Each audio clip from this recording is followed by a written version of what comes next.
Hey there guys, welcome back to the channel. In today's video, we're doing many things DUNU, including the DUNU Titan S2 single dynamic driver entry-level in-ear monitors. We're doing the DUNU DTC 480 dongle DAC, and we're doing the DUNU Lyre mini cable. Let's get it.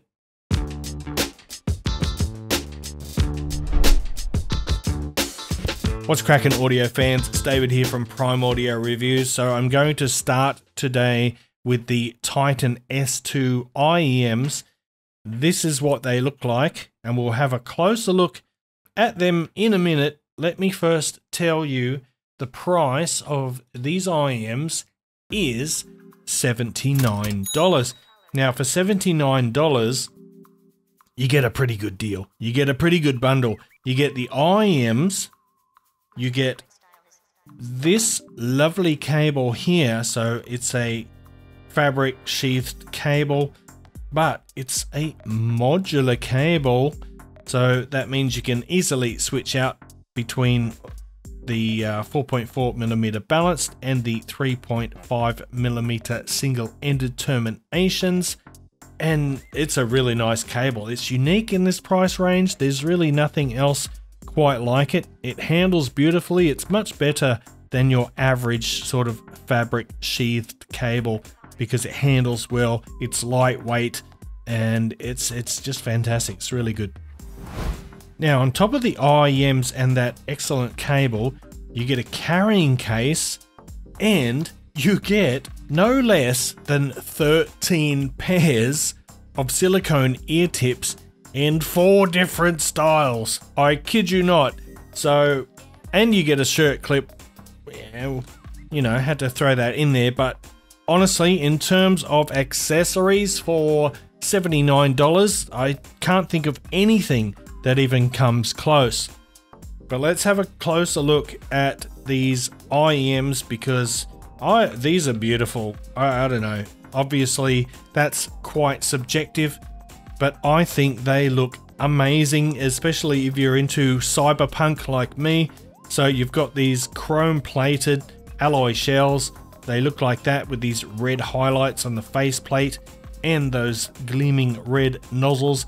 The build quality is fantastic, and one thing I would like to point out is that unlike most sort of sub $100 IEMs with a polished silver finish like this, these do not attract a lot of fingerprints and they do not get scratched easily. So I've been banging these about for about a week now, and as you can see, they're holding up extremely well. It seems that at least one thing hasn't changed about DUNU. They still make excellent build quality IEMs, really unmatched. But we've got so much stuff to cover today, so I'm going to jump right into the sound. And the S2 has a U-shaped, cohesive and musical sound signature. It's a safe tuning and it offers a balanced presentation without pushing too hard on either the bass or the treble. Another way you could say it is the end-to-end extension is not the best out there, but it is decent enough. Now, it's slightly on the warmer side of neutral when it comes to tone, but it's no slouch, that's for sure, when it comes to technical performance. Let's throw up the graph. That's what it looks like there, and let's talk about the bass.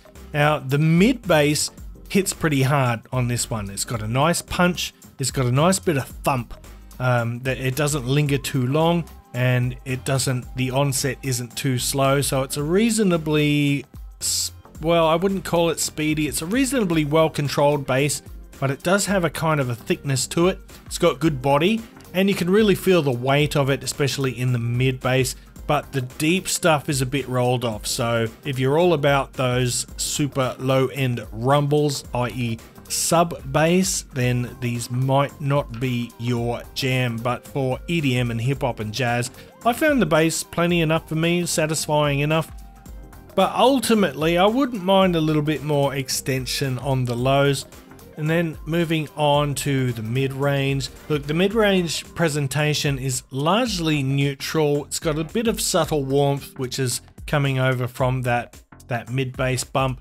But it preserves clarity and articulation really well, so you get really good clarity in the mids.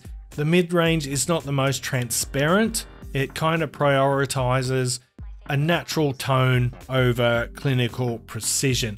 String instruments and male vocals have good note size. They have enough richness to them to sort of give a natural body. There's a lift in the upper mid-range, which adds clarity, and I'd say the mid-range is reasonably smooth. It's versatile enough pretty much for all music genres, even if it's somewhat lacking in dynamics, and on occasion the mid-range can come across, the upper mid-range can come across as a little aggressive, bordering on shoutiness on occasion when you turn up the volume.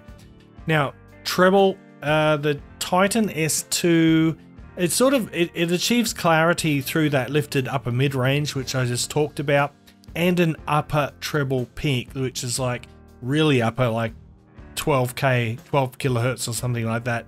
Now, it's reasonably smooth, slightly warm in the treble, which contributes to overall a fairly natural sound and tone. It's quite detailed in the treble and a little bit sparkly as well, but I find it complements the mid-range nicely and offers a good balance and fairly good extension in the highs. The upper treble, that peak, it kind of widens the stage and it brings in plenty of air as well. Let's talk about soundstage and technicalities, because that's one area where the Titan S2 does do quite well. The soundstage in particular is quite wide. It's got impressive width, it's got moderate depth, but I found the S2's imaging was slightly above average, so it's really good for gaming and movies. Of course, it's good for music as well, but if you're a gamer, then you don't have to worry. These are great for hearing the position of enemy footsteps and things like that. So the fairly precise positioning and layering despite those warmer undertones. Instrument separation is pretty good, but it's not the most transparent or resolving IEM in the price range.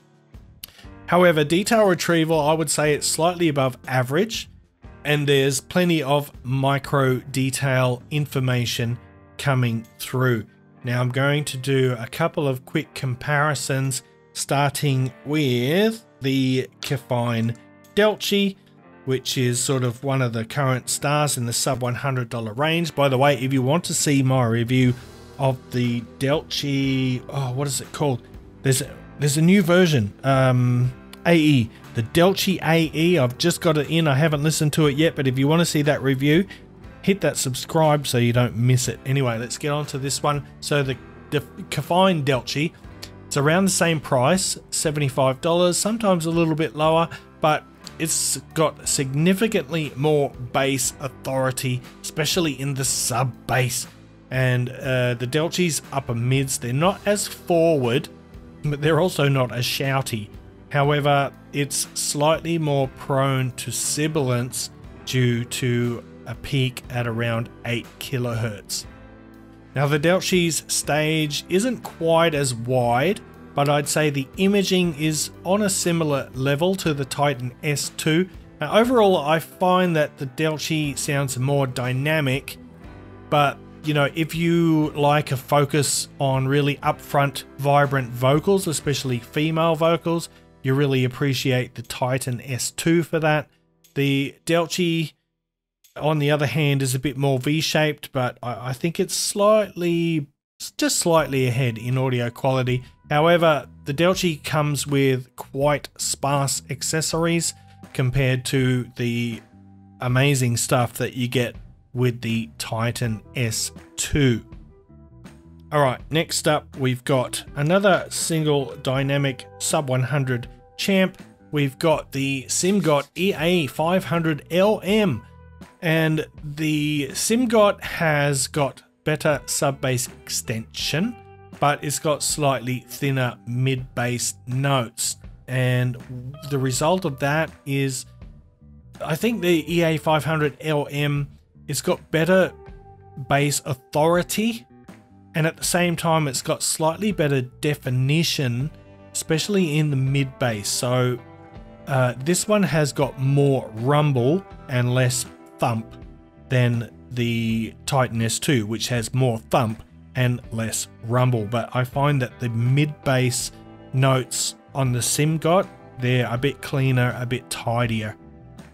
Now the SIMGOT's vocals and the upper mid range are not as forward. Female vocals are not quite as vibrant, but at the same time they're less prone to shoutiness. And in addition, the EA500 LM's mid-range is a tad more resolving in my opinion. The soundstage dimensions of both of these IEMs are fairly similar, but I think the Titan S2's stage is slightly wider. Detail retrieval is very similar on both. Both are above average when it comes to detail retrieval, but the Titan S2's imaging is perhaps just a slight hair ahead. But look, both of these IEMs are excellent performers, especially considering the cost. The SIMGOT comes out ahead again ever so slightly in audio quality, being sort of smoother and with a bit better tonal balance. However, the DUNU comes with a high quality modular cable and best in class ear tip variety. So to sum up, the Titan S2 doesn't really raise the bar in terms of audio quality, but when you consider everything, the entire bundle, the exquisite build quality, the excellent design, the fantastic modular cable, an absurd amount of ear tips, and a carrying case, it proposes a very good value. And so that's the Titan S2. So I'm not quite done yet. I would say if you're just starting out in the hobby, this would be a really good option because you're getting such a good variety of ear tips, which is vital for getting the utmost sound quality out of your IEMs. You get an excellent modular cable, so it's really good. However, I would say if you already have some IEMs in this price range, like the SIMGOT, like the Delchi, the Titan S2 is not going to be an upgrade in terms of audio quality. Alright, let's move on to the DTC 480. Now this one is $69 and it comes with dual Cirrus Logic CS43198 DAC chips. You can start to understand the value of the DTC 480 here. You've got volume controls and they are hardware level volume controls, meaning when you change the volume here, it changes the volume on the device itself. It doesn't change the volume on your phone or your PC. That's the way it should be. It's got a 4.4mm balanced output and a 3.5mm unbalanced output. By the way, if you press both volume buttons at the same time, it switches between high gain and low gain. There is a little LED strip on the side here, and that glows white when you're in low gain, and when you're in high gain mode, it glows red. So that's pretty cool. So the build quality is really nice. It's a good size. It's nice and compact. In terms of sound quality, very neutral, full-bodied, very transparent, nice detail. Pretty much, all the things we've come to expect from those Cirrus Logic DAC chips, especially when you got them in a dual configuration like this. But it's got really good staging, very good imaging. It's got a ridiculously good dynamic range of 130 decibels. I think it's a very good little dongle DAC. Finally, I'm going to talk about the DUNU Lyre Mini. Now this cable is just $29.